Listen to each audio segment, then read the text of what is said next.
Hi guys, இது வந்து previous mini விலாகோட continuation தான். இவங்க எல்லாருமே என்னோடய ஃபேமிலிஸ் அண்ட் சிஸ்டர்ஸ்.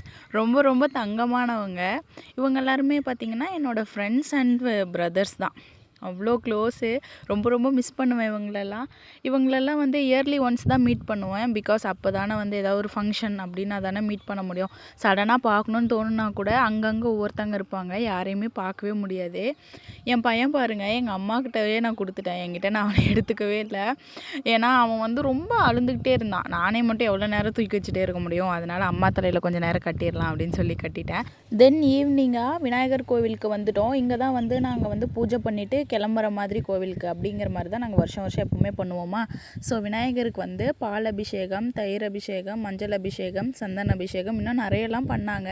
நான் அதெல்லாமே வீடியோ எடுக்கலை. இந்த மாதிரிலாம் அபிஷேகம் பண்ணிவிட்டு நாங்களும் சாமி கும்பிட்டோம். எங்கள் அப்பா தான் பாருங்கள் கற்பூரம் காட்டிகிட்டு இருக்காரு. நான் பையன் எல்லாருமே சாமி கும்பிட்டோம். என் தம்பி பாருங்கள் வேட்டி சட்டை கட்டியிருக்கான். அவன் ஆக்சுவலாக நான் வேட்டி சட்டை கட்டி நான் பார்த்ததே கிடையாது. இதுதான் ஃபஸ்ட் டைம் பார்க்குறேன். அவன் காலேஜுக்கு கட்டிட்டு போயிருக்கான். அப்போ நான் வந்து ஃபோட்டோ கேட்டாலும் அவன் வந்து சென்ட் பண்ண மாட்டான். இப்போ ஸோ அவன் கட்டியிருக்கான் அப்படிங்கிறதுனால அவனுக்கு தெரியாமல் வீடியோ எடுத்தேன். அவனுக்கு ஆக்சுவலாக வீடியோவில் வரவே பிடிக்காது. அவனுக்கு தெரியாமல் எடுத்திருக்கேன். தென் நாங்களும் விநாயகர் கோவிலில் சாமி கும்பிட்டுட்டு வீட்டுக்கு வந்துட்டு சாமி கும்பிட்டுட்ருக்கோம். நான் தான் வந்து விளக்கேற்றி வச்சேன். அந்த வந்து அரோகரா சொல்கிறாங்க பாருங்கள்.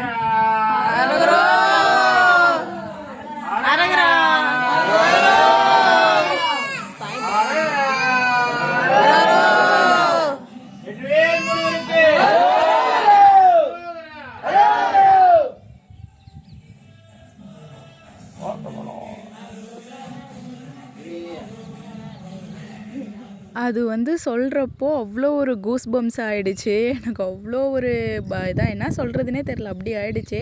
இந்த ஆட்டோவில் தான் நாங்கள் வந்து பழனிக்கு போக போகிறோம். அந்த ஆட்டோ தான் இது. நல்லா அலங்காரம் பண்ணி நாங்கள் முருகரை வந்து எடுத்துகிட்டு போகிறோம். இவன் வந்து என்னோடய தம்பி வரன்.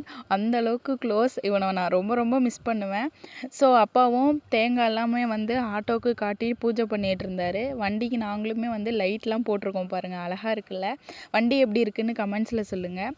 அப்பா அம்மா நல்லபடியாக போயிட்டு வரணும்னு சாமி கும்பிட்டாச்சு. அண்ட் ஆல்சோ ஊரில் இருக்கவங்க எல்லாருக்குமே அன்னதானம் போட்டாச்சு. எல்லாருமே வயிறு நம்ப சாப்பிட்டாங்க. ரொம்ப ரொம்ப சந்தோஷமாயிடுச்சு. லாஸ்ட் இயர் வந்து சாப்பாடு செஞ்சுருந்தோம். அது வந்து நிறைய பேருக்கு வந்து பத்தாமல் போயிடுச்சு. இந்த வருஷம் வந்து கடவுளோட அருளால் எல்லாருக்குமே சாப்பாடு வயிறார போட்டோம் அப்படிங்கிற ஒரு மன திருப்தியோடு இருக்கும். தென் அப்பா அம்மாவை, ஃப்ரெண்ட்ஸ், ஃபேமிலிஸ் எல்லாரையுமே வந்து கோவிலுக்கு அனுப்பி வச்சாச்சு. அவனுங்களுக்கு போகிறதுக்கு மனசே இல்லை எங்களை விட்டுட்டு போகிறதுக்கு. ஸோ அவங்கள எப்படியோ நல்லபடியாக வழி அனுப்பி வச்சாச்சு. அந்த முருகனோட அருளால் நல்லபடியாக பாத யாத்திரை முடிச்சுட்டு வீட்டுக்கு வந்து சேரணுன்னு நான் கடவுள்கிட்ட வேண்டிக்கிறேன். இந்த வீடியோ உங்களுக்கு பிடிச்சிருந்தா லைக்